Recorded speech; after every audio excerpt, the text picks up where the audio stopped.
Sports Professor Rick Horrow, inside the $1.3 trillion business of sports. We're on the record. Major issues happening in the business of sports this week and coming up. So let's get right to it and talk about the opening drive. And what has to head it is negative news, but not concerning his legacy. Paul Tagliabue, the commissioner of the NFL from 1989 to 2006, passes away at his home at 84. The man, incredible salary cap, post 9/11 landscape, Katrina, free agency, labor peace, no work stoppage under his administration as he hands a placid, stable, revenue-producing league over to Roger Goodell. Business growth, global brand building, a little marred with criticism over early responses to player concussion research, but at the end of the day, Paul Tagliabue is not one to do anything except fully transparent operations. Inducted in the Pro Football Hall of Fame in 2020, and I will tell you personally, I worked with him for many years on stadium development and other strategic processes. Creative and an incredible opportunity to do business with that person. He will be sorely missed.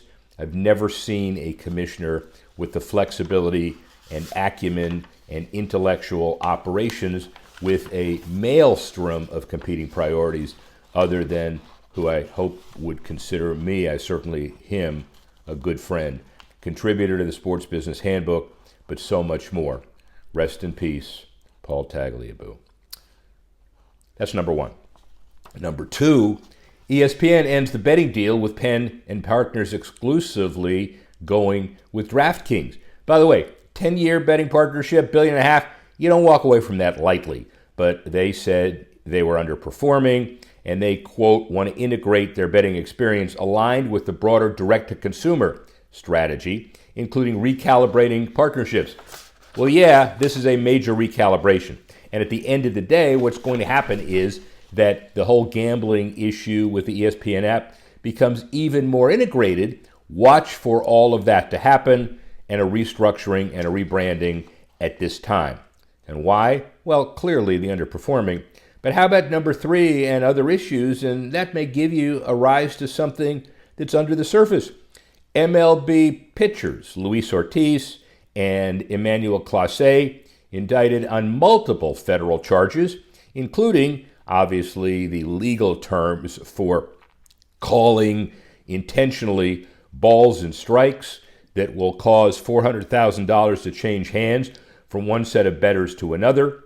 Ortiz, arrested in Boston, faces arraignment there quickly. Clase, not in custody yet, but we, remember, had a long-term investigation about all of these issues, and it may be at this time that we're going to begin to see a lot of other gambling issues coming out of the horizon. Great revenue, great sources, everybody talking about integrity. It's now front and center. Was anyway, but now even more front and center. That's number three. Number four, the Orlando Jaguars. Hold on. The Jacksonville Jaguars go to Camping World Stadium for 2027. 2026, they play at stripped down stadium in Jacksonville, returning to their new $1.4 billion Stadium of the Future in 2028. Great idea to take advantage of the Central Florida market. Tampa, Miami Dolphins, and Jaguars always competing with the hearts and minds of Florida fans. The Gators in Gainesville, other stadium alternatives were analyzed. At the end of the day, this was the obvious logical choice. We'll see how that works out as early as next year. Although current stadium, yes, looking at 2027 for this. And finally, number five, Project B, ambitious global women's basketball league. 6 teams, 11 players, mini tournament events. Base salary starting at $2 million. Lauren Jackson, Alana Beard, Candace Parker, Novak Djokovic, others involved in the capital stack. No money from Saudi Arabia. They were very clear about that. But at the end of the day, this is the first foray into a high level of female sports competition, and it couldn't have come at a better time. That's number 5. Up next, the 3 to 5 to watch coming up in the next couple of weeks. Number one, the Hornets and their $245 million arena overhaul when Michael Jordan sells to hedge fund operators Rick Schnall and Gabe Plotkin a lot to do to satisfy the money in a public-private partnership coming with the lease extension through 2045, including fan experiences in the new $245 million overhaul in a very short period of time.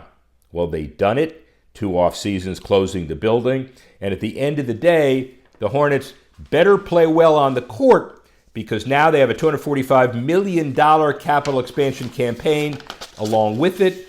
And again, we'll see how it all shakes out over the next few years. Number one. Number two, U.S. investors make a play for Liga MX, not just across the pond in Italy or Premier League, but in Mexico. New regulatory changes, 2 million person viewers for certain Mexican games on this side of the border, and obviously the World Cup, Canada, Mexico, U.S. next year, all conspire to increase values from $200 and $250 million. And the Premier League teams, they're not all sold, but it is a seller's market in that context. So now we're looking at Mexico, and the bottom line is it is a new set of capital opportunities for owners who are existing investors in sports in the U.S. or will be. That's number two. Number three, the NBA aiming for an October 2027 launch for its new Europe-based league, not to be outdone with the women's league we talked about earlier. Paris, London, Madrid, Milan, Munich, Athens, Istanbul, others. 16-team format, 12 permanent franchises, 4 that qualify annually, and FIBA, stakeholders, NBA, pending approvals and market readiness, they all say, but at the end of the day, they are all aligned, and that is incredibly important. That's number three. Number four, the Big Ten nears $2.4 billion in a capital deal, despite some pushback. It would include the obvious television dollar deal, potentially real estate. California pension fund may be first, and if this is the way it's done, it may open the door in the future to other kinds of deals. Let's remember that Learfield is a capital and an equity deal. Other deals are private capital, and it's just a question of what it's called. But at the end of the day, the deal enjoys support from all administrators in the Big Ten, except Michigan, University of Southern California, haven't given the signal yet. So again, in the next couple of weeks and more, we have to see how it all shakes out. And then finally, Facebook AI raises $40 million in Series A funds to scale across pro and youth sports.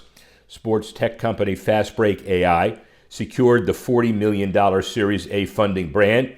The Graycroft GTM fund investors, including the NBA and the NHL, Jon Stewart, the CEO, not that Jon Stewart, but another one who is pretty intelligent himself.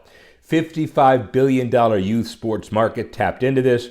Larry Fitzgerald, Luke Kuechly, and others involved in this process. And frankly, Fastbreak AI will be in a position to support all of this with data and AI analysis. Again, the fundraise couldn't come at a better time. And that's number 5. Well, we'd like to thank all of you for following what's past and what's future. We're all on the record. Big weeks heading into Thanksgiving. Obviously, even more important over the next few weeks. I'd like to thank Khaled Khazar for putting this together. I'd like to thank others for being involved. I'd like to thank you all for listening and watching and joining me next time when we go on the record once again. Sports Professor Rick Horrow, $1.4 trillion business of sports. Speak with you soon.